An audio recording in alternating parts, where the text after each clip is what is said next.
That wasn't very smooth. If you're watching this on YouTube, basically, we are multi-streaming for the first time ever. We're testing it as we go, so this might be a little bit of a rough around the edges stream because my PC is screaming for help right now. It's doing a lot of work. We are kicking out content at 1080 60 on Twitch and on TikTok, as well as, you know, doing all the rest of the stuff that it does in the background by running chatbots and things like that. So my PC is working hard, which means every time we transition to a new screen, it's probably not going to be as clean as it usually is. It's something that we might have to tinker with, / improve setup, / maybe not do in the future, but, you know, you want to figure that stuff out by testing it as you go. So we are live on Twitch and on TikTok. We'll try to keep things as smooth as possible, but there's a good chance that things could staticky, glitch, stall, all that stuff. And in worst case scenario, actually capitulate, but we'll see if we can get through without it going down. But for anyone that doesn't know,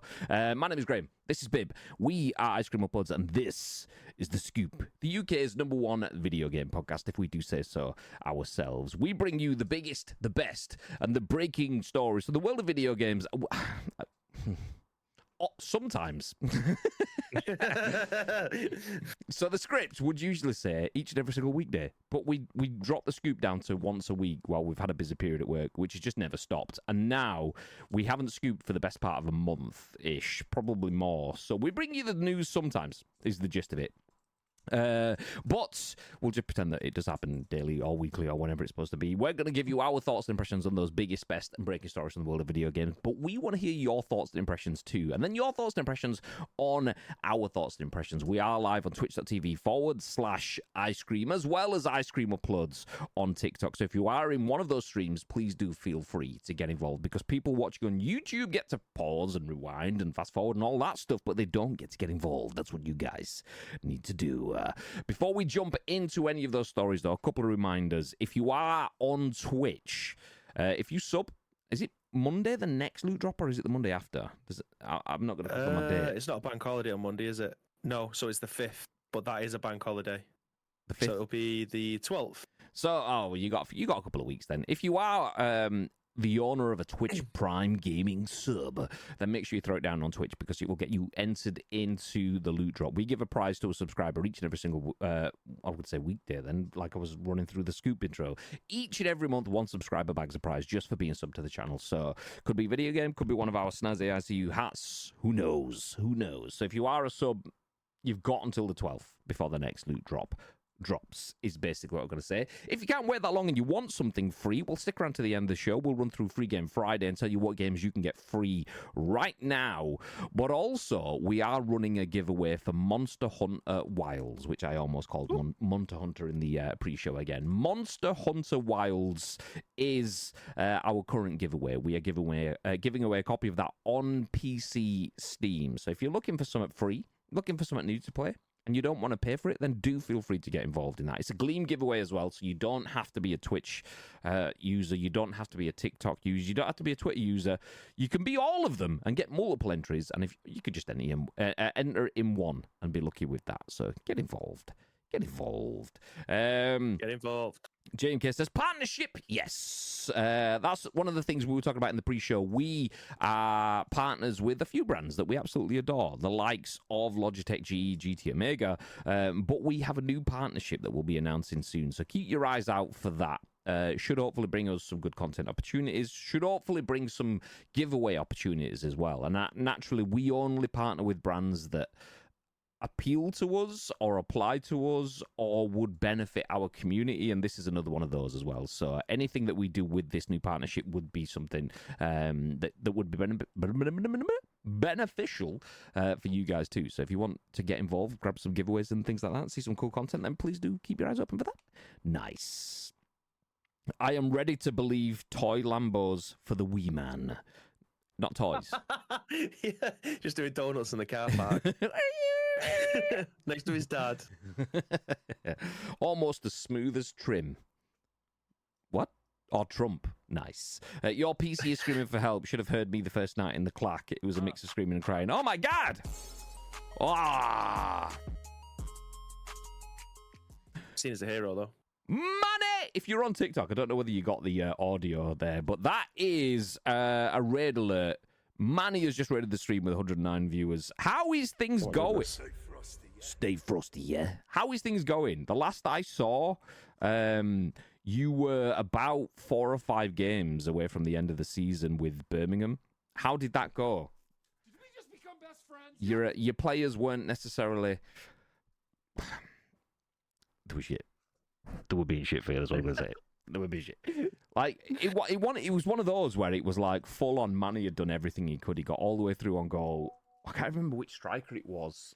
And it was just like, it's on a plate outside the post. On a plate outside the post. I was fuming with him yesterday watching it. I think it was. Sacked at Charlton, relegated with Birmingham, but got the Portsmouth job somehow. Get back to Charlton. Oh, my God. Imagine that being your stepping stone. He's going for the big one.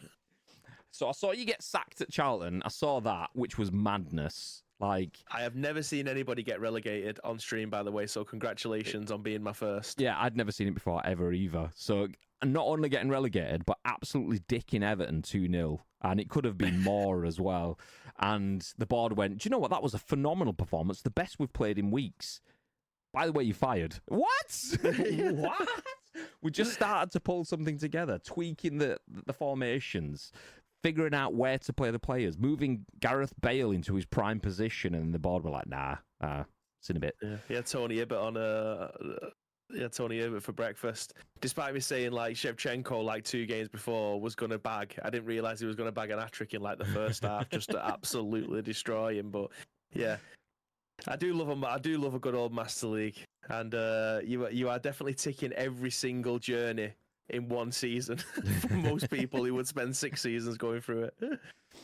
Manny is awful, so there is that. To be fair, playing old school PES with a team of players that are around 70 overall on mega difficulty with no team chem, anyone's gonna be awful in that sort of situation. So yeah, it's like he likes the pain. He likes the pain. He's playing it for the anger. That's what it is. But yeah, do feel free to check out Manny, OF Manny on Twitch. He does stream that content whenever it feels like it, basically. Get your notifications on and you'll find you could be sat there for 6 hours one day and then it'll just go off and come back again straight away next day, another 6 hours. Pow! So yeah, get involved. Thank you for that follow there, Prod. I appreciate that. Yeah, exactly. Everyone on TikTok, obviously, our main platform is Twitch, so our focus on engaging with chat is going to be there. We will jump back over and check over what is happening on TikTok, but do feel free to get involved on Twitch if you want as well. Twitch.tv/ice cream. It's starting to be active again, which is great to see, to be honest. Exactly. Love to see it. It's not as if he hasn't been doing anything, though. That kid... He never stops grafting. Like he's just always doing something. Just pops up in random places. Oh, by the way, I'm just sat here on a pitch, Megan Zinedine Zidane or something like that. All right, yeah, nice one. I just went to Tesco. I just recreating the FIFA 2004 front cover. Don't worry about it. It's fine. Anyway, back into the news. So we have a bunch of stories to talk through. This is what, obviously, the bread and butter of the scoop is we talk about the latest scoops from the world of video games. There's a lot of stories out there. We can't cover them all, so we pick the ones that are kind of the most applicable to us or the biggest talking points at the moment. And obviously, we're both wearing football shirts. We've just been raided by Manny. We've just been talking about Master Leagues and so on. So you can understand that we are big fans of football games, which...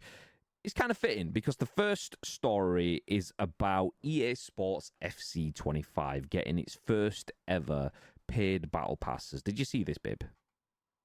Yeah, I didn't until you mentioned it in the office yesterday, so it was new to me then. Okay, well, we'll bring this on screen. I'm not going to change scenes just because I don't want the stream to die. I'm just going to bring it up full screen here. But for the people that are watching on TikTok, we will stay on the screen. You won't see the actual article because, I mean, TikTok is vertical content, so it'll be tiny anyway. You're probably not missing much there. We will read it out, though, so you're not going to miss anything in that sort of sense. But this article is written by Jordan Midler over at VGC, and it says, EA Sports FC 25 gets the series' first ever paid battle pass. The premium season pass will run concurrently with a free version. So if you've ever played a Fortnite or a PUBG or a Warzone, They don't all do that now, especially PUBG, but you often would get a free track and a premium track in a battle pass. So a free track, you might get something basic every 5 levels, but the premium pass, usually get something every level, or it's a bit better, or so on. But EA Sports FC25 has received its first ever paid battle pass. The Season 7 premium pass cost players 500,000 in-game coins, or 1,000 FC points, which is roughly £8.99.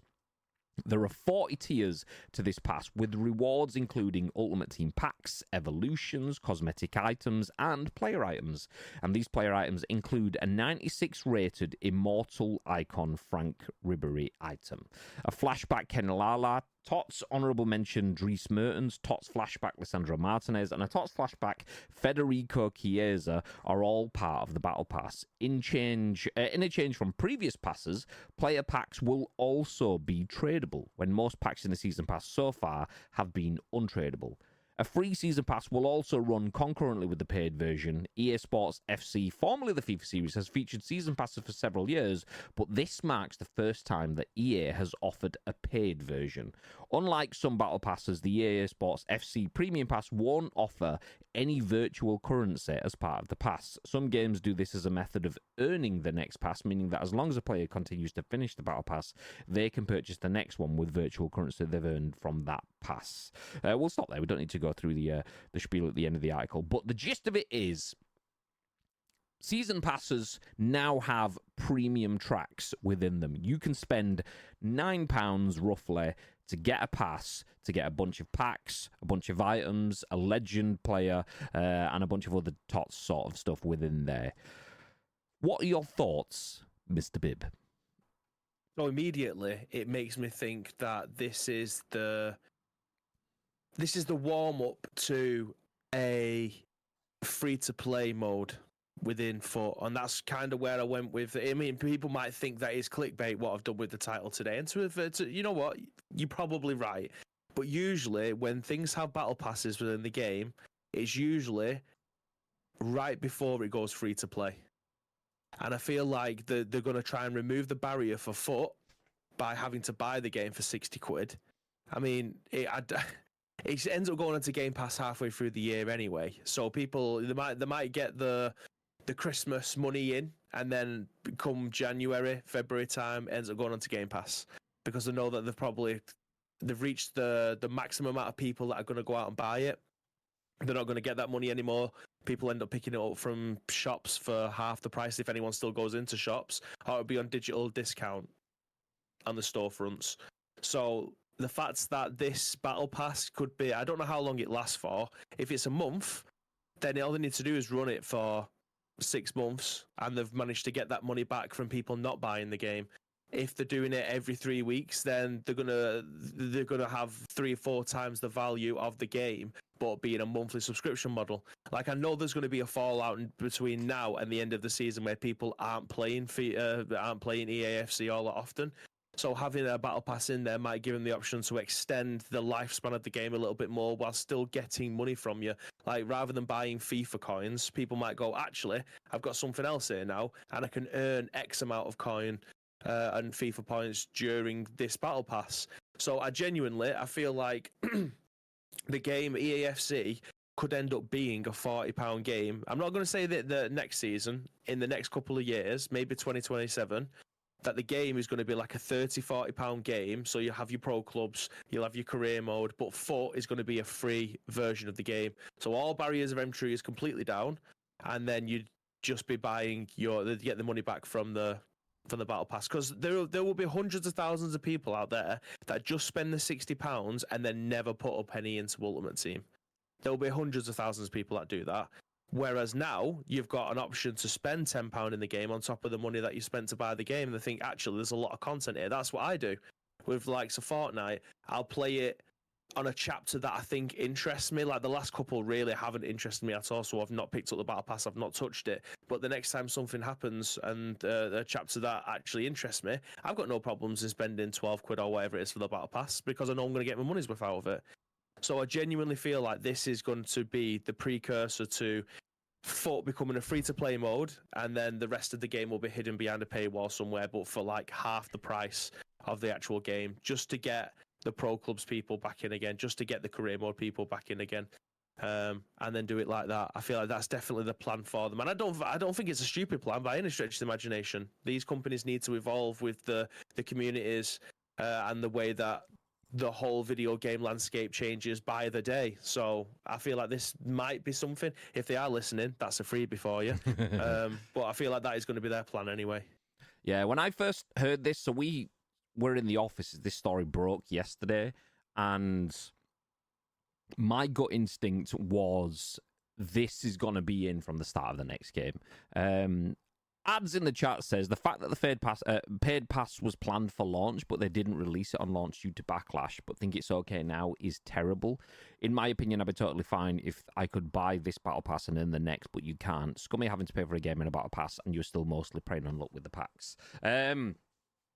So I think I can't see it like that. Yeah, I mean, I don't necessarily agree. I agree with some components of that, but don't necessarily agree with it all either. But the fact that the paid pass was planned for launch and they put it back, I think putting the game in, the pass in the game, should have said now at this point, gives them the opportunity to go, well, it was in the last game. Where were you? Catch up. And it's by putting it in now, they are normalizing premium battle passes for the next game. I don't have a problem with a premium battle pass. I don't have issues with playing through a game to unlock content that you will use over and over again. I do that in most of my games. So I play Call of Duty and I'm playing through the battle passes on that. I play PUBG, play through the battle passes on that. And the same thing if I was playing through Fortnite as well. I'd play through the battle passes on that.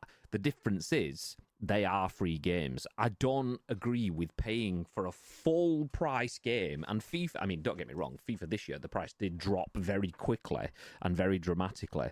But it is still legitimately a full price game. £70 worth of game. We didn't pay for it, so it's a bit rich us saying that. We got it free. Shout out to the Mandem. But if you paid for this full game, I can understand being annoyed at having to spend £9 every, 8 weeks. Is that, I don't know what the pass is going to be. A month, 2 months, 3 months, depending on how they stretch it out. For content, I get it. I full on get it. You've spent £70 on the content. You've not spent £70 to get access to content that you then have to spend more on. So them putting it in now, I hope is them testing the waters for free to play, like Bibby said. We got news that FIFA was going to go free to play about 5 or 6 years ago, as PES was making that move towards eFootball. FIFA was also then quickly going, oh, we'll look at the same thing as well.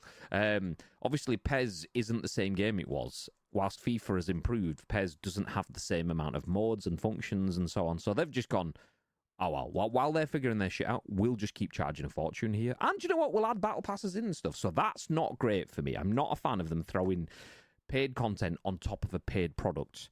Ridiculous. Don't like it. That said, I was chatting to... We are live on TikTok as well, by the way. There is Leveled Up Gaming. You can watch Leveled Up. They play FIFA. They're live on Twitch as well when they do go live. I don't know if they're live right now. But Leveled Up play a lot of FC content, and you can see them doing that on Twitch and on TikTok. So when we finished up our TikTok stream yesterday, I went into Ryan's stream and I asked him what his thoughts were on the Battle Pass, thinking he plays the game and has a much deeper knowledge than pretty much anyone I know when it comes to trading and making them. Everyone thinks themselves as a pro trader, but that is his shtick, like turning profits, millions of profits with as minimal investment as possible. So keep that in mind when it comes to his feedback, because he was like, I actually really like the idea of the Battle Pass. £9. The packs and stuff that you get off the back of them, first of all, they're tradable, so you can spend £9 and get a bunch of stuff back. But it was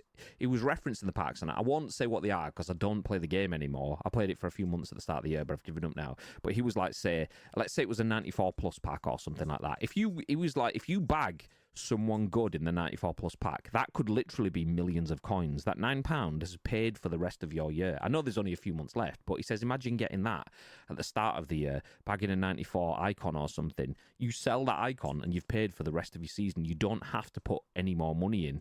And you could even pay for your next passes and so on beyond that with the FP and stuff that you get off the back of it, which I was like, well, I'd not even considered it from that perspective, because I'm not thinking of it of an investment perspective. I'm just thinking of it of, is it good content? And on paper, let me scroll back down on the article just to say, so there was a Dries Mertens, a Lissandro Martinez, a Federico Chiesa, and an immortal icon, Frank Ribery, which is he 96? Is that what it is? It looks like maybe on the top image. So a 96 icon, Frank Ribery, you are guaranteed a return on that one. So whilst they are giving you packs, which is potluck, they are still giving you almost pay-to-win items when you've got a 96 rated player. Obviously, it depends how he plays, his play styles, and this and the other. But I actually don't find it as horrific as my gut was telling me yesterday, because you hear new battle pass, full price game that already churns billions and arguably has weakened all of its other offerings to feed this funnel of cash, is now feeding it a bit more. I was like, sounds rough. But the fact that there is still a free pass, you can pay for it with your in-game currency that you've already earned, and one lucky pull could pay for your next 5, 6, 7, or all the rest of the battle passes along the way. It sounds to me like it's not too bad. That's my sort of thoughts on it. That said, I am still going to be annoyed if the game comes out at 70 quid with a £100 version and then there's a £9 pass every 8 weeks next year. That is still shit. Because what then happens is the fact that you can't pay for the pass with the next pass is a shame, because the best, most communal-minded games, your Fortnites and your COD and things like that, allow you to do that sort of stuff. You get enough CP in COD and you get enough V-Bucks in Fortnite to pay for your next pass. Naturally, that doesn't allow you to pay for the cool skin in the store and buy the next pass. You then probably have to put a few quid in extra to do that. But that's where the profit comes from their point. If you just want to keep playing, then you can do that. This not doing that is even worse if it's a full price game. But there's a lot of ifs, buts, maybes, will it be this, will it be that kind of thing that isn't answered when it comes to next year. But for now, for a £9 investment and getting a guaranteed Frank Ribery icon, people will spend a lot more than £9 and get a lot less in FIFA. I keep calling it FIFA. I know it's FC. Fuck. People will spend a lot more and get a lot less. So in that sense, I don't think it's a bad thing myself. I feel like we are definitely in a position where if we agree with it, we're seen as the people that are leading a charge into where do we go next with video games. Like, they're just going to they're just going to milk us for everything that we have. But if you can see value in it, you can see value in it. And that's just how I feel about it. I can see there being value in Battle Pass in games. Not every game needs them. But I mean, a Battle Pass worked in Volta, and I always go on about Volta because Volta 2021 was one of the best versions of a sporting video game I've ever played. Incredible stuff. In fact, it was probably before then, it might have been 2020. But anyway, the Battle Pass worked in that. It wasn't a paid one, absolutely granted, but it gives you stuff to be able to do and work towards, unlock cool things and stuff like that. I completely understand that Battle Passes have ruined games. Completely understand that. I'm not going to disagree with that. And Battle Passes have made games as well. So yeah. just for the argument's sake, Battle Passes have ruined games. No, Battle Passes don't ruin games. Developers badly implementing Battle Passes has ruined games. Yeah, and I understand it's just another avenue of revenue that they're going to have with this. Completely understand that from a company like EA that probably don't have customers' views and best interests at heart with a lot of things. I can understand why people are being super skeptical about this. I mean, I don't have that much of a dog in the fight. I don't play FIFA all that often anymore. Sorry, EAFC all that often anymore. But I do think this might be a really nice, cool addition if it's done well. And that has to be the biggest caveat around this. It has to be done well for it to be a cool inclusion. And the other bits there though is like there's the if it's done well, but does the $8.99 stop at $8.99? Because I saw it with Pokemon Go, which has turned into an absolute money grab. You'd pay for a community day pass, which was 79p or something like that, and you'd go out and you'd catch all your shiny Pokemon, and it was, for us, it was a good day out because me, Daniel, and Chloe would spend 79p each, or whatever it was, so £3-5 depending on what the actual price was, and we'd spend 4 hours out in a park in the sun having fun, kind of thing. So that pound for pound was fucking amazing. But then they started putting all these extra things on that cost more and more and more, blah, blah, blah. And the money just kept creeping up.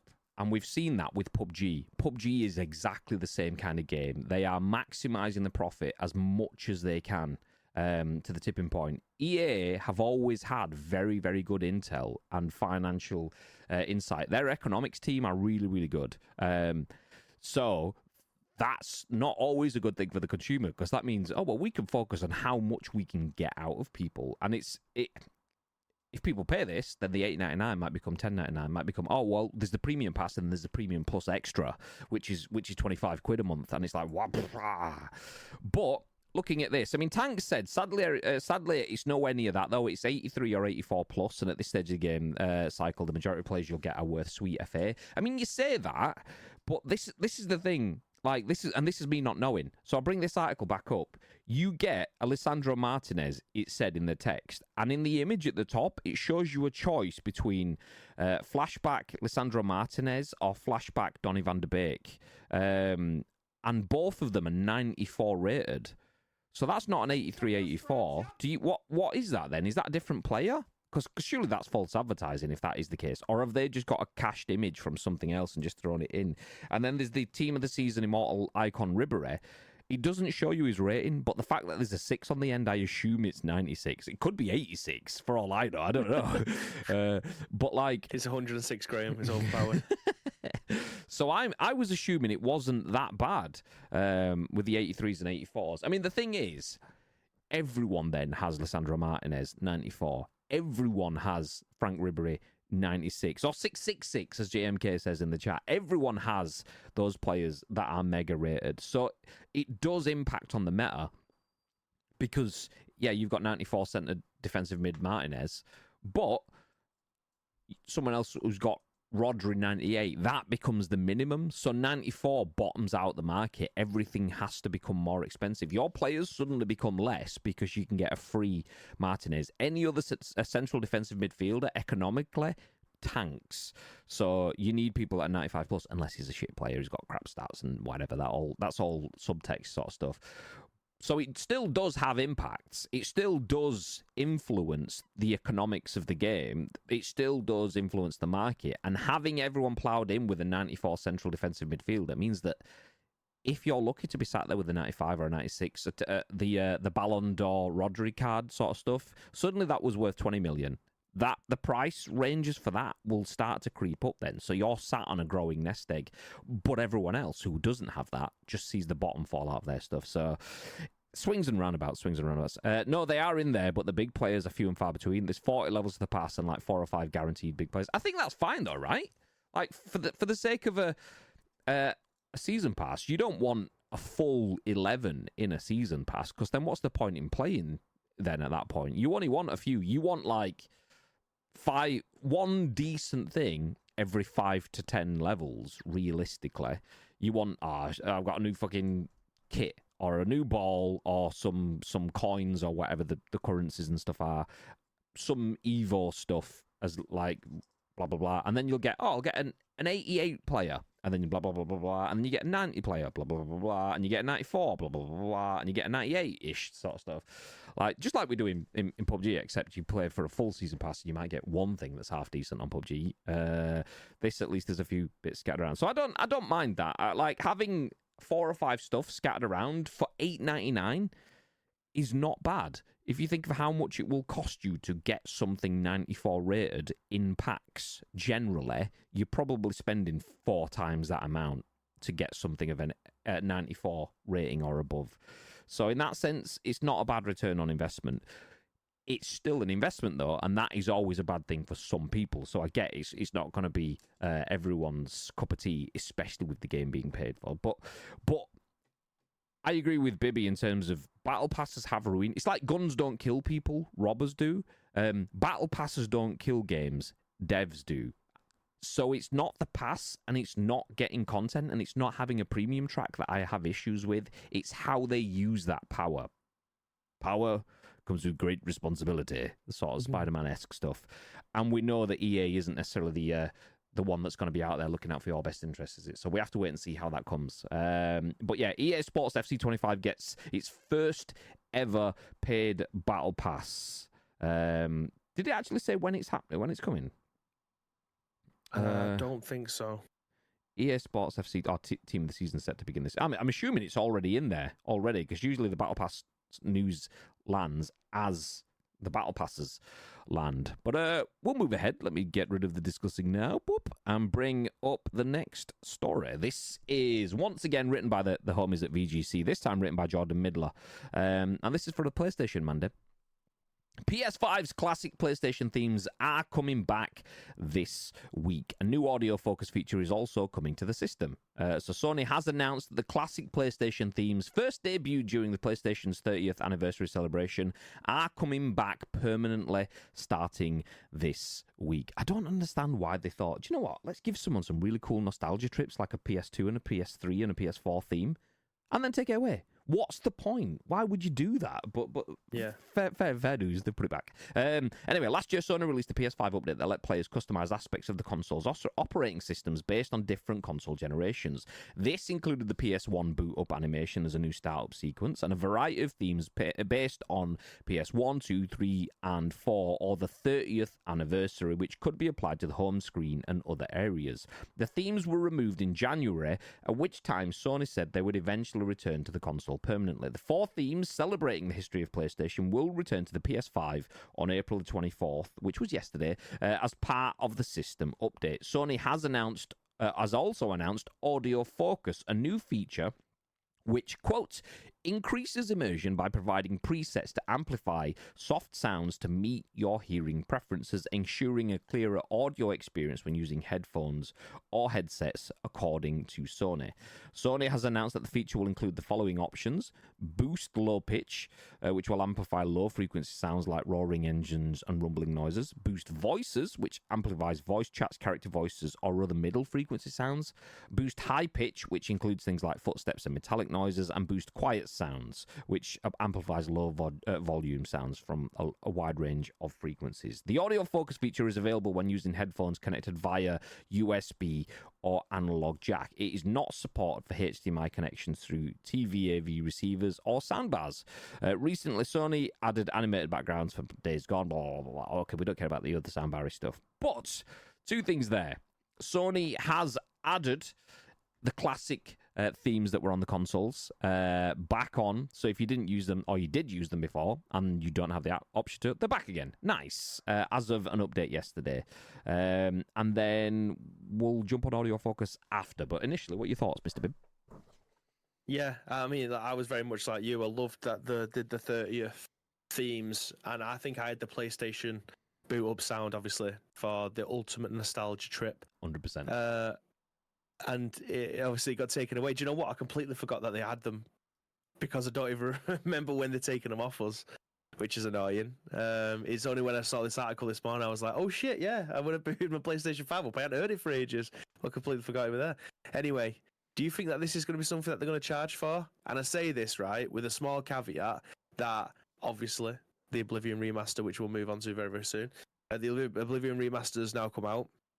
And they have dynamic themes for the Xbox, and it looks fucking incredible. It's the Oblivion gate, and you have your character stand in front of it, and it says like Oblivion remaster on it. But the gate moves, the fire moves around the gate. It looks amazing, and that is completely free. Do you reckon that they're going to do that as well, or do they think that they're going to make you charge for them like they used to do back on the PlayStation 4 and 3? Free is my input. I don't actually know. These went live yesterday, so someone can actually tell us whether they are or not. These, in my mind, have to be free. They gave them you for free, and took them away, if they give them you back and allow you to pay for them, then that is rat behaviour for the payers, not for the players, because it's nothing new. You are paying for the nostalgia of having PlayStation sounds that you've had from lesser generations, technically. Obviously, arguably, every generation's probably better, but technically lesser generations, so they have to be free for me. There is no other way. And capitalizing on that level of connection that your community has for your game, that noise where the PlayStation starts up, that is baked into PlayStation fanboys' brains. Charging them for that can only alienate people. You are turning what will always be a positive experience into something sour, so they have to be free for me. I do like the fact that they've had them back in, and it's bizarre that we're only just getting this sort of theme treatment on the PS5 because we've 5 years later. Yeah, I mean they've had bits in there for a while, but the fact that you got given things like The Last of Us Part 2, when that came out on the PS4, there was some really cool themes given away back then, and I got like there was things like, if you were following the PlayStation social channels, they dropped a link to download the 25th anniversary or the 20th anniversary. I can't remember which one it was. And that was like the original grey PlayStation sort of theme then. But you'd had to download it between a certain set of hours or a certain set of days. And I saw it. I just happened to see the tweet, so I went through straight away, downloaded it, installed it. And so many people didn't even know it was a thing. But the point being that that's the PS4, and we had themes. And the PS3, we had themes. And the PS5, we're just kind of getting themes. So... yeah, okay, you added them and then you took them away, and you probably thought, well, this is going to look shit if we don't give them back. So for whatever reason it is, they're there now. We'll just celebrate the fact that they're there. But we are kind of 2/3 of the way through the generation, so take notes. And when we get the PS6, maybe just put that shit in at the start. Let's start with this stuff. There was a super cool Spider-Man and a Battlefront theme. I think I had the Battlefront theme. I don't know. I don't think I got the Spider-Man. How you doing, talk shows? But welcome in, by the way. Yeah, I didn't get the Spider-Man. I got the Battlefront one. I was a big Battlefront guy for a long time, until Battlefront 2. And then it was revitalized with the Celebrated Edition. We've talked about it before. Yeah. But yeah, PS5 is getting PlayStation themes coming back this week. They should be there now. I believe they are free, so jump in for those. Moving on, though, in this article, it then started to talk about audio focus, which initially I'm thinking, that's cool. New tech. Nice. But I must admit, PlayStation just keeps bringing out tech that is useless to a lot of people and will just be ignored by others. Like PlayStation brought out 3D audio, so I remember getting the Pulse headset for the PS5 at launch to test out 3D audio, and it was cool, but it was different. Like, and if you play games like a PUBG or a Call of Duty or a Fortnite, or not necessarily games that rely on sound, but just other games that are beautiful to listen to, changing the way that sounds in a 3D space changes the way that you respond to that. So I ended up turning off 3D audio on my PS5 because I was like, well, it's just ruining the game because I'm used to the steps sounding like this. And now it sounds like the steps are in that region. No, I need to know exactly where this person is. If he's possibly to my right somewhere, I'm already fighting against PUBG's goddamn audio, let alone yours as well. Yeah. So I ended up turning it off. So that adding audio focus to boosting different sound stuff, okay, well, that's kind of cool in itself. Like, if I'm not hearing footsteps enough, I can boost the lower audio ranges. If I'm hearing lots of footsteps, but the impact of nades and stuff sounds dampened, I can change it so the boombastic stuff pops out. But that only works for headsets that are connected via, where was it?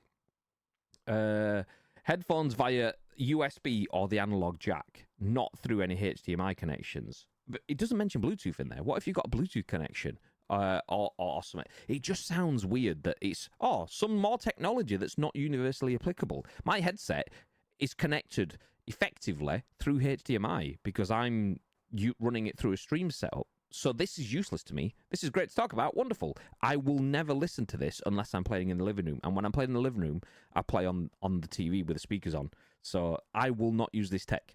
Cool idea. It's not for me. Thanks, mate. Yeah. Thoughts? Or should we move on? Yeah, we can move on. Yeah. Nice. Oh, my PC is struggling. Nothing else to say about it. I'm trying to change stuff, and it's just like, duck, duck, duck, duck, duck, duck, duck. I'm going to start closing some windows down as I'm going through. It's like, what? Okay, we'll move into the next story then. Once again, if you are watching this on TikTok, I see a lot of people dropping in. Hi. Someone whose name is just apostrophe has joined. Hi, mate. Welcome in. Make sure you're not missing any chats and stuff. I think it's all good. Nice. So yeah, we are live on TikTok as well as Twitch right now. If you are wanting a mobile-friendly vertical version of this, you can watch that on TikTok. If you are on TikTok as well and you're seeing this stream, please do feel free to hit the follow button. We have just hit 80% of our follow goal. We basically want to hit 1,000 followers on TikTok so we can get the stream key. Don't close Windows down, just reinstall it. Nope. I am not you. Yeah. Nietzsche, apparently, rumor has it that he's already reinstalled Windows 3 times during this one podcast alone. So there we go. Yeah, if you are watching on TikTok, please do hit the follow button. Like I said, we've just hit 80%. We're on our way to 1,000 followers. When we get to 1,000 followers, we can stream through OBS. And it'll mean that I probably don't have as much of this issue because I don't need to run TikTok Live Studio and OBS at the same time. But yeah, we'll see. So yeah, if you are watching and you haven't done already, please do hit that follow button. Next story, though, is from Eurogamer this time, by Tom Phillips. It says Microsoft has launched... Oh, actually, I'm jumping straight into the article. You can now stream Xbox games direct to your LG TV. No console required. Get with the program. Microsoft launched its Xbox Cloud Gaming app on newer LG Smart TV models, allowing you to stream games directly from its servers. If you are watching once again on TikTok, you can just see me and Baby sat here. We are reading the article. The article is on full screen on Twitch, but it wouldn't look the same on TikTok, or at least it wouldn't be for us right now. We may tweak that as we go, but for now, you just have to watch me read and watch Baby looking smashing as we do. Nice. Smashing. This isn't the first time Microsoft has sought to designate another piece of hardware as an Xbox. Far from it, and some Samsung TVs have been able to stream Xbox games since 2022, but LG is an oft-recommended TV brand around these parts. Digital Foundry loves it, and well worth mentioning. Notably, Microsoft's own blog post on the news mentions you can use a PS5 DualSense or a PS4 DualShock controller to play Xbox games via the LG TV's app. In other words, even if you're a PS5 owner, you can play South of Midnight now just for the cost of an Xbox Game Pass Ultimate subscription. Okay, this is struggling because there's a video on the screen embedded in this article. God damn. Can't move. There we go. Is your LG TV compatible? Microsoft states that the Xbox Cloud Gaming app will be available on LG TVs with WebOS 24 or newer versions. Quote, this includes select 2022 and 23 models, which have been updated to software version 23.20.01 or higher, including 2022 OLED TVs, 2023 OLED QNED, I've never heard that one, Nano Cell, and UHD TVs. Microsoft says, if that's, do you know what, we don't care about that, if that's you, and navigate to the here, there, and everywhere. Basically, if you've got a new enough LG TV, you can play Xbox games on your TV, even if you don't have an Xbox, if you don't have an Xbox controller, if you've got an LG TV and a PS5, you can still play Xbox games now. I don't know whether it'll work. It's a bold strategy, Cotton, but it's a fucking gorgeous strategy. By the way, you don't need any of our shit. Just play our games. That is cool. What are your thoughts, Mr. Bibb? Yeah, it's something that we've obviously talked about for a while, thinking that they should... I mean, I think we come up with this idea like 5 years ago where we were saying they could sell like what looks like a Fire Stick that has the Game Pass software on there for you to be able to stream it via the cloud. It might have an Ethernet port on the bottom of it for you to be able to hardwire in. And then you're good to go. But since then, they've obviously brought out the software for your Fire Stick, so you can just go to the portal and then be able to stream it via your Fire Stick there. And now onto your TV as well. I actually have an LG TV, but I think mine's 2021, so I don't know whether or not the WebOS on it is up to date for me to be able to do this. But I mean, I've got my Xbox in the front room anyway, so it's no bother to me. But yeah, this is incredible stuff. Like, it just goes to shows that they aren't asked about selling hardware anymore. It's all about the software. It's all about the games that are on Game Pass. Try to get as many people through the door as possible with a recurring bill of £15, because I think that's what it costs for the Ultimate Game Pass Ultimate.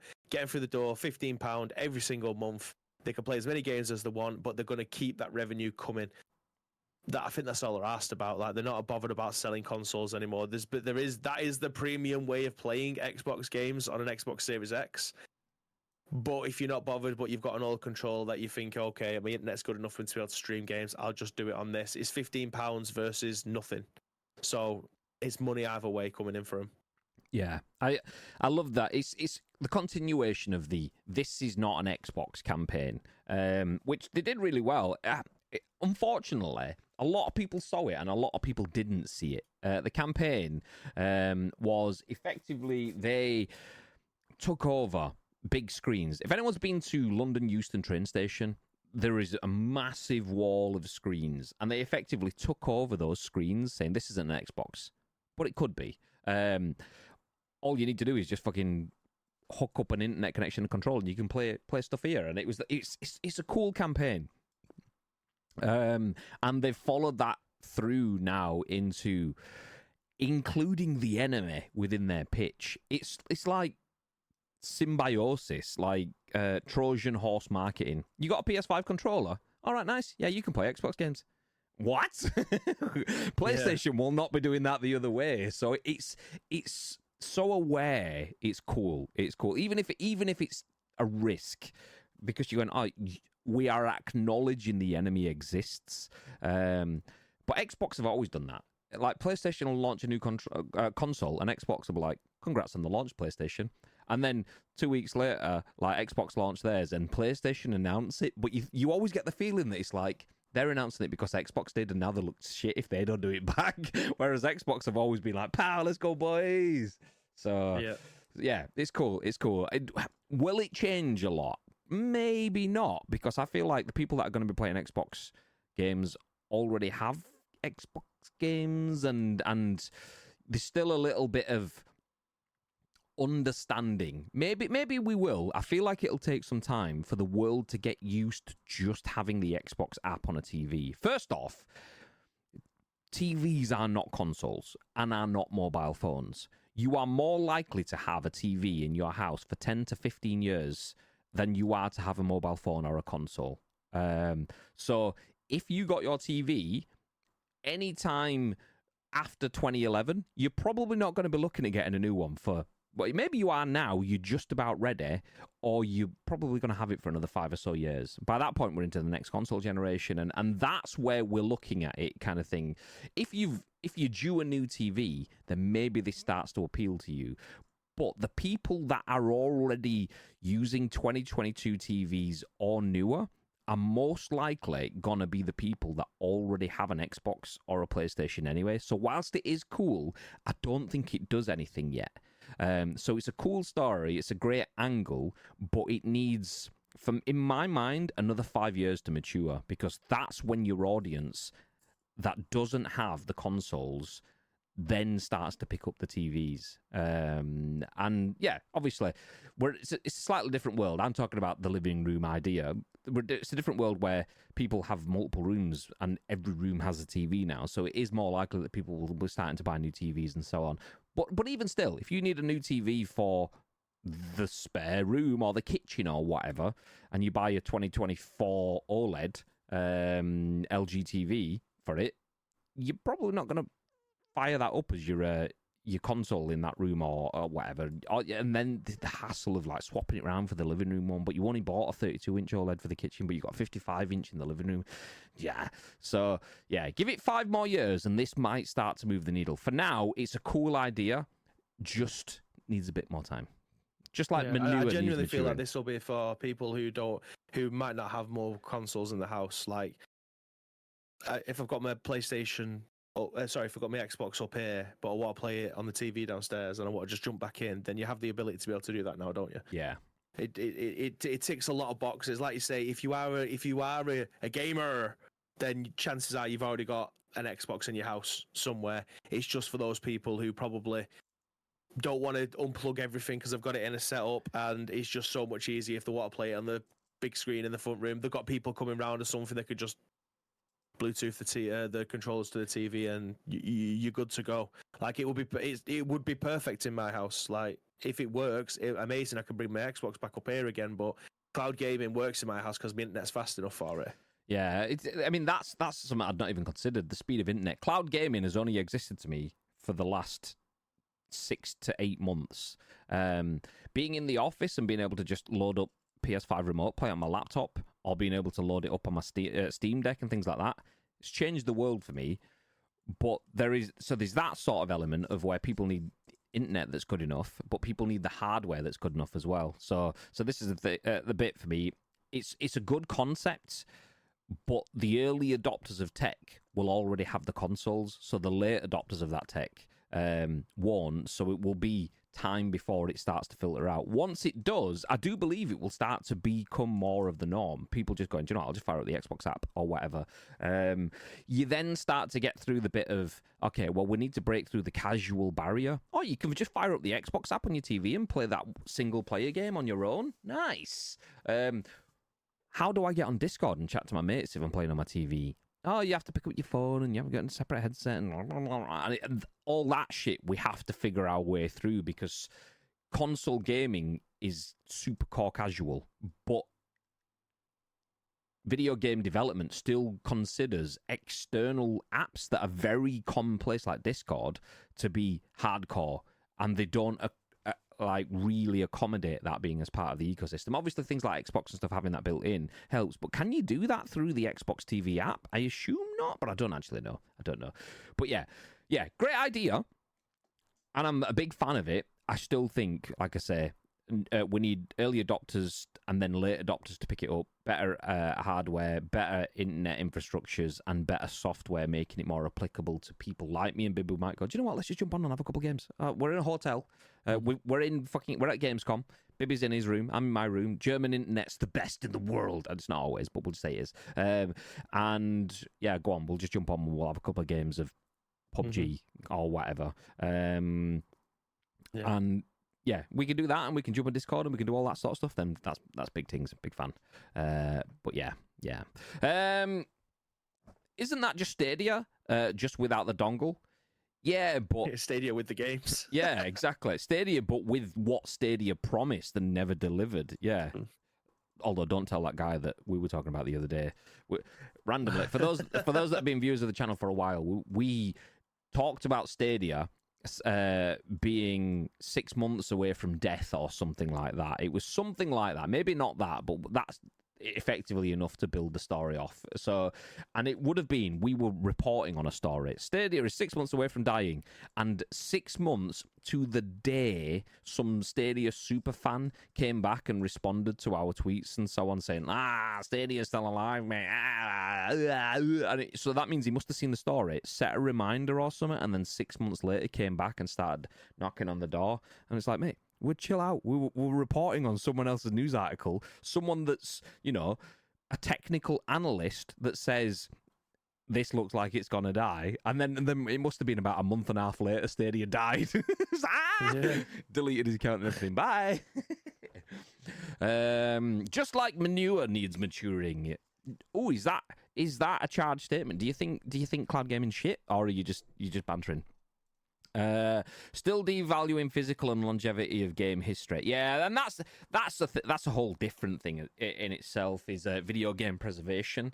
Big fan of the idea, the concept of video game preservation. Live service games, I do believe it's almost criminal. Video games are the modern day books. Libraries that people used to read from bajillions of years ago still exist, and scripts are lauded and treasured. Video games are the modern day scripts, modern day stories, modern day narratives. But if that requires a constant access to a server, we should make sure that there's a way that video games can create games that will always be able to be played afterwards. If they go bust and their central server gets turned off and you can never play that game ever again, that's a travesty for video game content. So yeah, stuff like this does obviously make us take a step towards that, but that's a problem for the world in general rather than just Xbox hitting LGTV for me. But yeah, I hear you. I agree.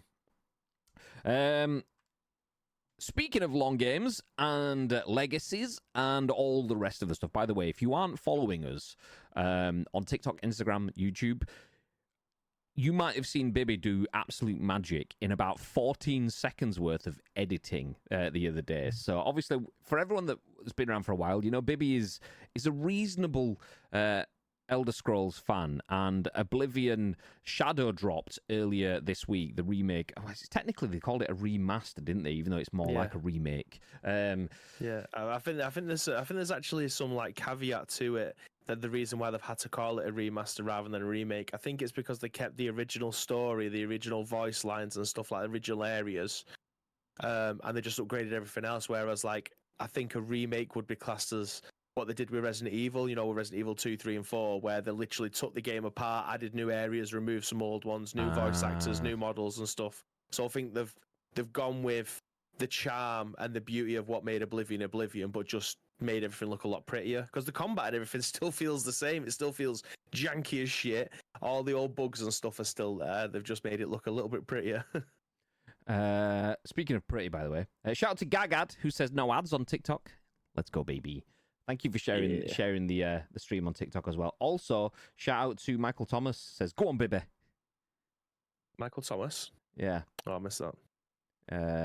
Top gifter, number 1. Let's go, Michael Thomas. Let's go, baby. Let's go. If you are watching on TikTok, appreciate it. Make sure you check out. So that's what I was talking about. So we put a lot of content out on TikTok.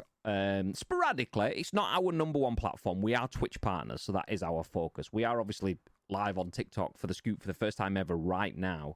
But we have been putting a bunch of content out over the last few years. We'll dabble, we'll do some short form content, we'll do some longer stuff. We've had a couple of live stream tests and stuff in the past.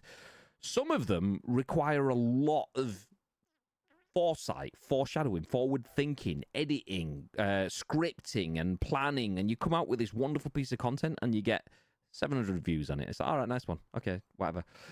Bibby shared a meme with me the other morning, the morning of Oblivion launching. Like, we'd not had a conversation with it. He just went off, grabbed an Oblivion asset, grabbed an Office meme, threw the two together, and I went, yeah, go on, put it out.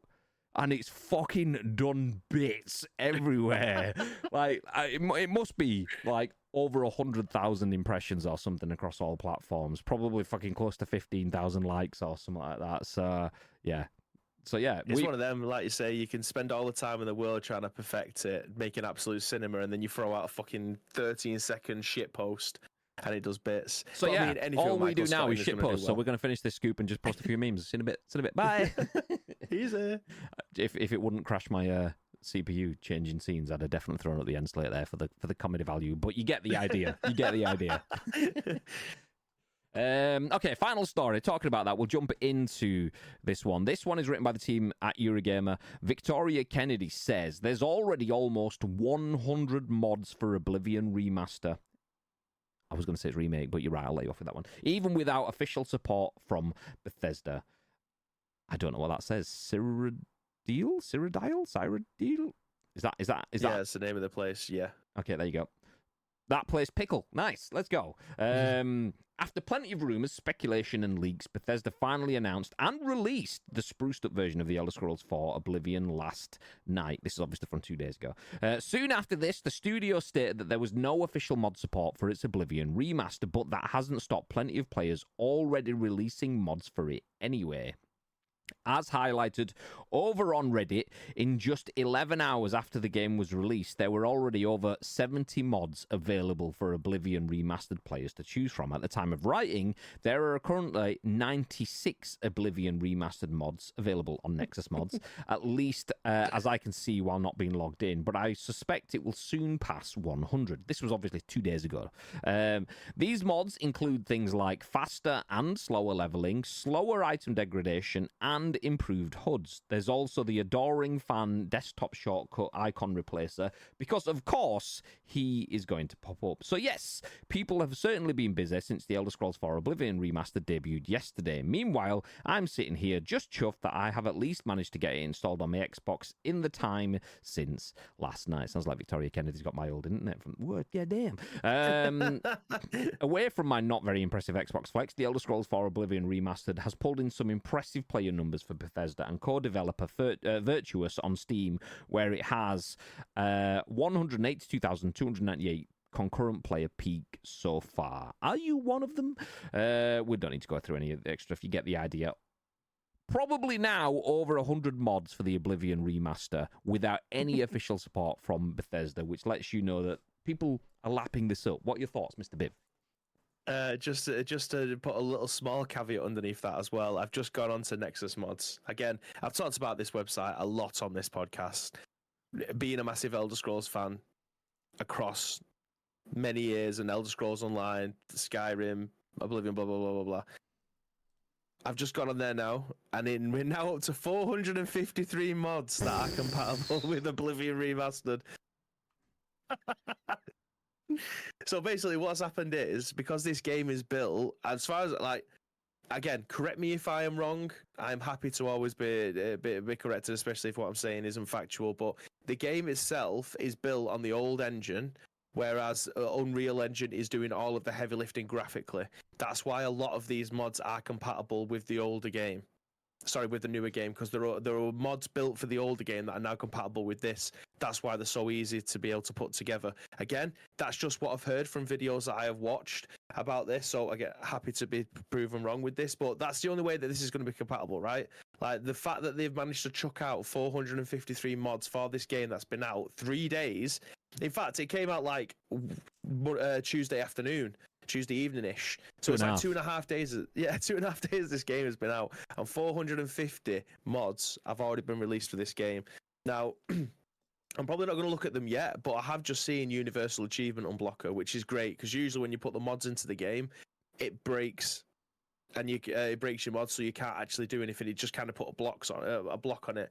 So I'm guessing this allows you to be able to put mods on and get achievements at the same time, which is a little bit shit, because you might be able to put on mods that just complete the game straight away for you, unlock them all. But hopefully this will be like tasteful ones that people that are using them. But anyway, 453 mods for this. It's not going to stop anytime soon, this game. The train has left the station, and it's pulling into Gravy Town at Bethesda HQ, because this is going to make them so much money. Like, obviously, they've got the deal with Game Pass. You can play this. That's how I am playing at this moment in time. But the game's £60 or £50 over on PlayStation, £60 for the deluxe edition. I'd love to see the numbers across the board for all of these consoles and the PC versions to see where people are playing this game, because it's breaking records left, right, and centre. If this isn't Game of the Year, it's gonna. I'm not gonna say that it's got a clear run it, because the game that came out today, is it Claire Expedition 33? Claire Obscure Expedition 33. That's it. That at the moment has the highest rating on Metacritic for games this year. I think that could change over the next week or so when more people end up playing it and reviewing it and things like that. But I feel like Oblivion Remastered is definitely going to be one of the front runners for Game of the Year. This is a game that's still being played. The original 2006 version is still being played today. It's only because this one's come out that people have obviously jumped ship and started playing this. It's a game that will last for another 10 years, very much like Skyrim's done. So just going to jump in there. One of the bits you mentioned there was PlayStation. Talk Shows Unmuted said, I thought Xbox had Bethesda exclusivity. Not necessarily. Xbox has Bethesda ownership, but I mean they've just released Indiana Jones and the Great Circle, which was the Bethesda game, on PlayStation. Was it like last month? This month? Did it just happen? I can't remember. Either way, it's just come out on PlayStation. But yeah, they own Bethesda, but as with Xbox going, you can play Xboxes on LG TVs using PlayStation controllers. Xbox's marketing strategy isn't to keep things on the Xbox platform anymore. And I think that applies even more with Oblivion being a game that's previously been on the PlayStation. If they don't drop that there, I don't think they're going to convince PlayStation users to jump over to the Xbox. So the game has already been on PlayStation. It launched, you were telling me on Tuesday, that it launched, what was it, like a few months later on PlayStation initially or something like that? So for the original game, yeah. So the original one, it launched a few months later, but that was a bajillion years ago. So that's kind of irrelevant. In the passing of time, that's just a blink of the eye. It launched later. PlayStation users, just remembering, I've had a decade and the rest playing this game. So give it me, please. it'll just, if it costs me 50 quid, it costs me 50 quid. So yeah, there is no Bethesda exclusive, Xbox exclusive. It's just included within Game Pass. So if you've got Ultimate, you can play it on PC and the like. So yeah. I genuinely think this kind of puts a nail in the coffin for the conversation of will Elder Scrolls 6 come out on the PlayStation? Because that's the topic of debate that has been going on forever. Since Bethesda ended up buying it, they're like, Elder Scrolls 6 comes out in the next 15 years.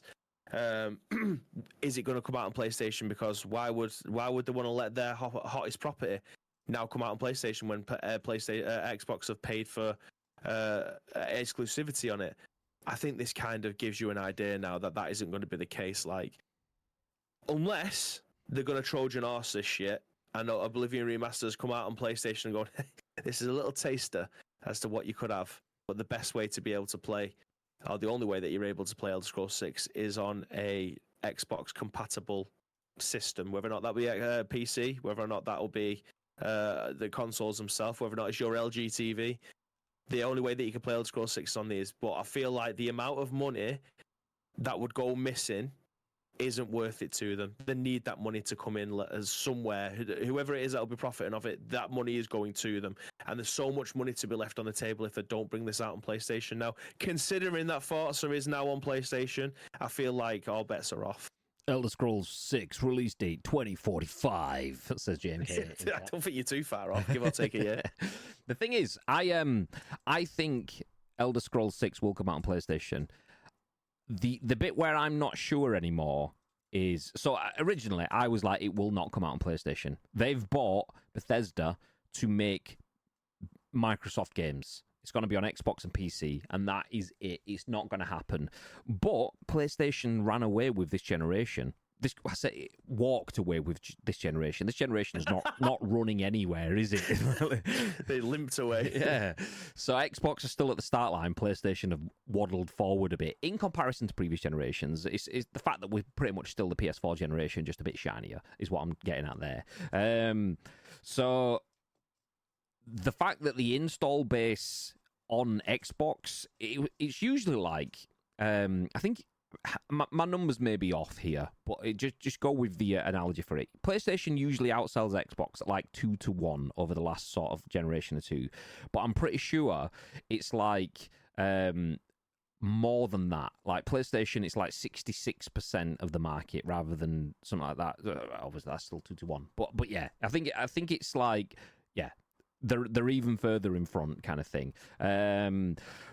So that making Xbox change their approach to playing, getting people to play the games not on consoles but on TVs and getting to play games wherever, changed things. So we've now seen Indiana Jones and the Great Circle launch on PlayStation. That's a Bethesda game. What we haven't seen, though, is Starfield launch on PlayStation. Although, anyone that keeps their eyes on the rumours, you will see that there has been monumental amounts of rumours for Starfield coming to PS5. I can't even remember if it's been confirmed that will happen. I think at one point Phil Spencer said it wasn't going to happen, but then I'm pretty sure he might have said that might not be the case or something. And then I remember seeing a rumour saying that the PS5 port is ready to go. We have to remember as well that Starfield was being developed before Microsoft bought Bethesda. So Starfield was going to be a PS5 game at one point in time. So the fact that Indiana Jones has come out on the PS5, the fact that Oblivion has come out on the PS5, and the fact that Starfield is most probably going to come out on the PS5, I agree with what Lake. No, it's not even Lake. It's adds 2 to 3 months exclusive. Mm-hmm. I wouldn't be surprised if we get a short exclusive. Like Starfield's obviously. What's that? We're over 12 months in now on it, kind of thing. Yeah. I think that's because Starfield was obviously leading into the Bethesda memes, not quite ready at launch. So I feel like if it had been fine and done its bits and everyone was happy with it from an Xbox perspective and the follow-up content had dropped and so on, I think we'd already be playing it on the PS5 at this point. But they are behind their own window on it. So I feel Starfield hits PS5. And then when we get to Elder Scrolls 6, I don't think it'll be day and date. I won't commit to that either. I'm not going to put my reputation on, yeah, it's definitely not going to be day and date, because I think it changes between that now and then, potentially. Right now, I don't think it's a day and date release for Elder Scrolls 6. Ask me again in 10 months, 12 months, 24 months of Xbox spreading its titles to new platforms, then it might be a completely different answer. Right now, I think there's going to be a timed exclusive for Xbox, and then it hits PlayStation. Next year, I might have a different answer. It might be day and date. Right now, not so much. It's going to be an interesting 12 months anyway. Yeah, exactly. Speaking of Xbox exclusivities, will you PS players be getting involved in Forza Horizon when it comes? Says Tank. Thoughts, Mr. Bibb? I'm sure it's already out, right? I saw something about it the other day. But I will not be. I'm not a racing guy anymore. I've had this conversation before. I actively dislike racing games. I say that if we leaned into it and built a VR rig in the studio, game changed. Okay, I'm back in it again, because that is the ultimate setup for VR there. Anything where you're in a cockpit. Oh, it's on a pre-order. So driving, racing, flying, any of that sort of shit, exceptional. So at that point, we could lean on our Logitech homies and our GT Omega homies and build some cockpit shit in the studio, and it'd be fucking amazing. Yeah. We have detected I'm down for it. Inactivity during your current live. Complete the verification to continue your current live. Okay.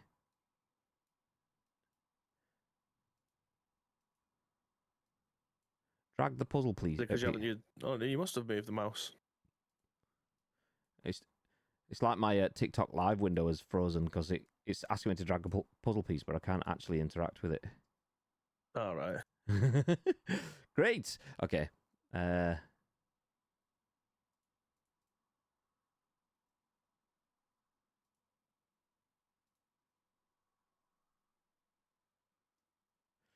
If you're watching on TikTok, we might lose this in 4 minutes. It is what it is. I can't get it to do it, so apologies.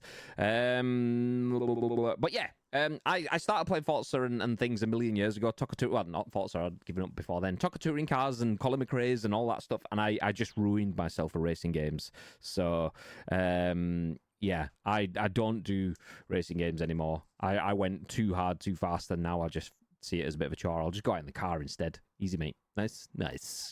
Driving Salford, it's the same thing. Everything's 100 mile an hour. Okay. So we'll wrap that up then. So there's 450 plus mods for Oblivion Remastered. There is 450 million views on Oblivion Remastered content on ICU socials. Check it out. But for now, we'll finish up with one more news article, which is one that we do on every show. And it's this! !FF in the chat for Free Game Friday. Free Game Friday, we tell you what game you can bag for free whenever it comes around. It's usually the Epic Game Store freebie, and that's what we're going to talk about right now. So what's free on the Epic Game Store this week? April the 24th, which was yesterday, to May the 1st, is, I don't know how to pronounce this, Chuchel? Chuchel? I don't know. Continuing. Oh. Friday. Nice. Continuing the trend of cute adventure games this week, Chuchel is Epic's weekly freebie from the same developers as Botanicula. Chuchel is another quirky and weird adventure game. This time you're a grumpy orange blob sloth who really wants a cherry. Surreal and funny, Chuchel is an adventure game where the bizarre puzzles are the point, not beside it. Nice. So you can get that until Thursday next week when Super Space Club replaces that. Free game Friday, baby. You interested in Chuchel? I'm interested in adding it to my account. That's about it. Get that bad boy added. I can't do anything. Yeah. Just checked it again. I knew you were too old for TikTok. It's not me, it's my PC. It's literally on fire. There's a small electrical fire there as my PC's just been screaming it for the last few minutes. I am 100% GPU usage. God damn.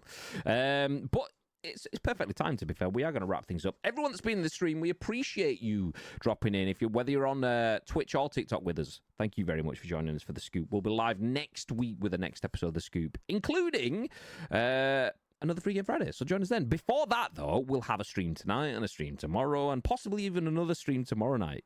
Do you want to tell us a little bit more about what you could come in, Mr. Bibb? Yes. So I was waiting to see if Dunk's going to be around tonight, but I'm actually not going to be streaming PGA for the first time in about 8 weeks.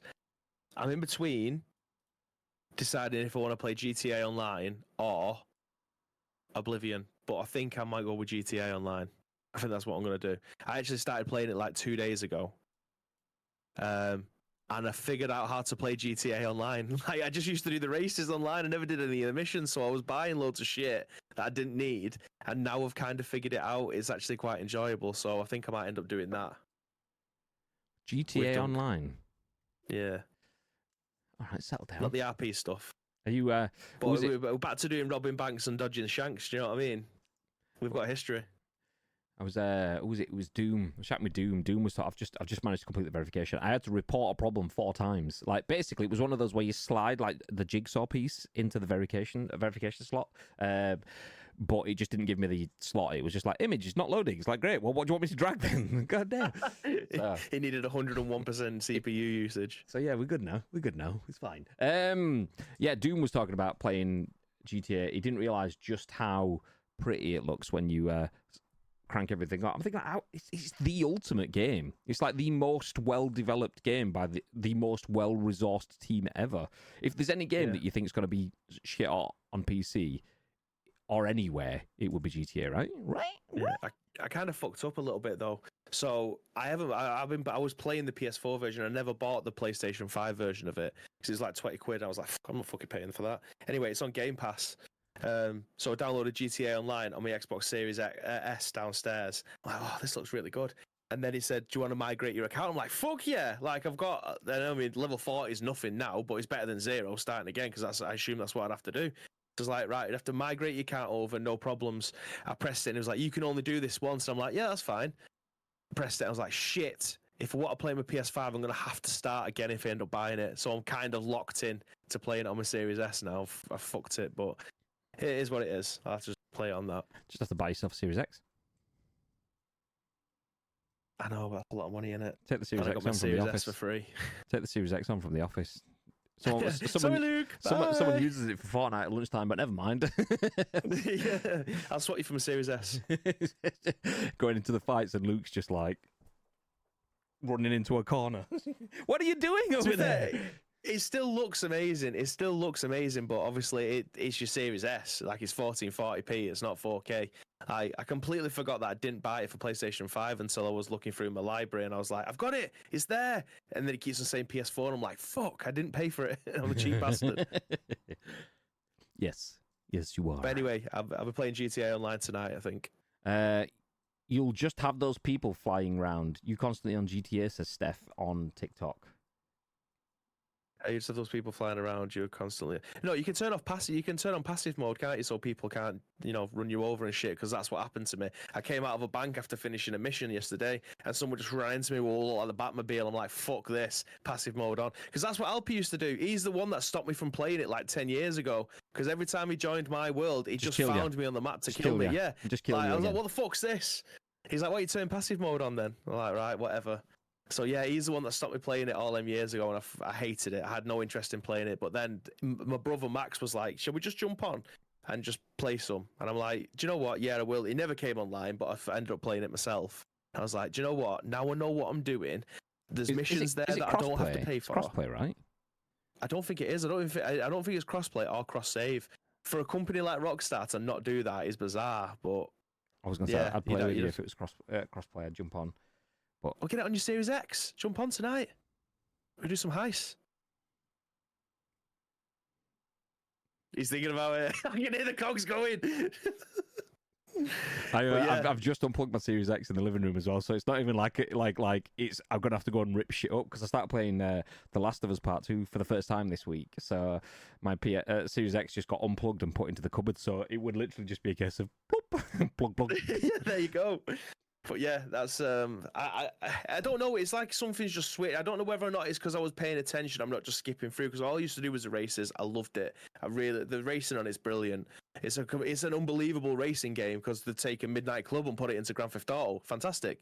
I mean, so I just used to do that. Just playing the open world online GTA is enough for me. Like I'm same to you. I'm the same story, but it's my mate Nathan. His younger brother Jack was the knobhead that kept fucking killing me. Like, I'm running around like as a freshie, like fresh spawn, running around the world like, how do I? And then a rocket launcher blows the fuck out of me. So I'm like, fuck. Okay, I'm back alive again. How do I? And then dead again. And it was like, okay, it's not funny anymore. And then that for about an hour, and then he eventually got bored and stopped killing me.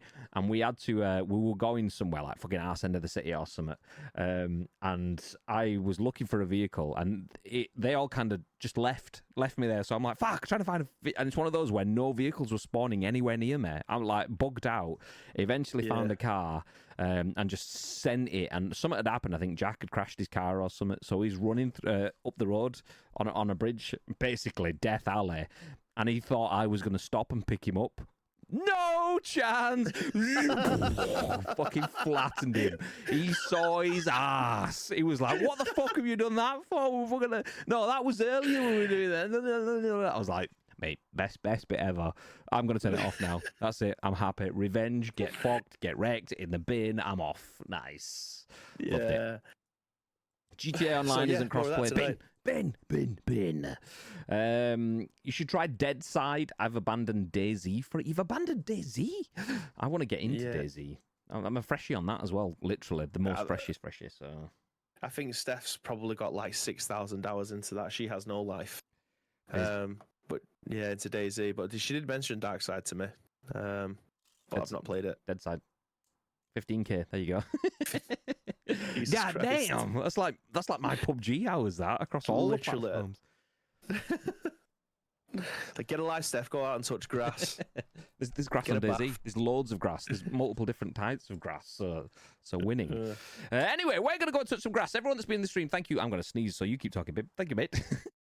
Thank you very much for joining us for this episode of Scoop. You never know, you might end up having one tomorrow. You never know, we might end up having one in about 3 months' time.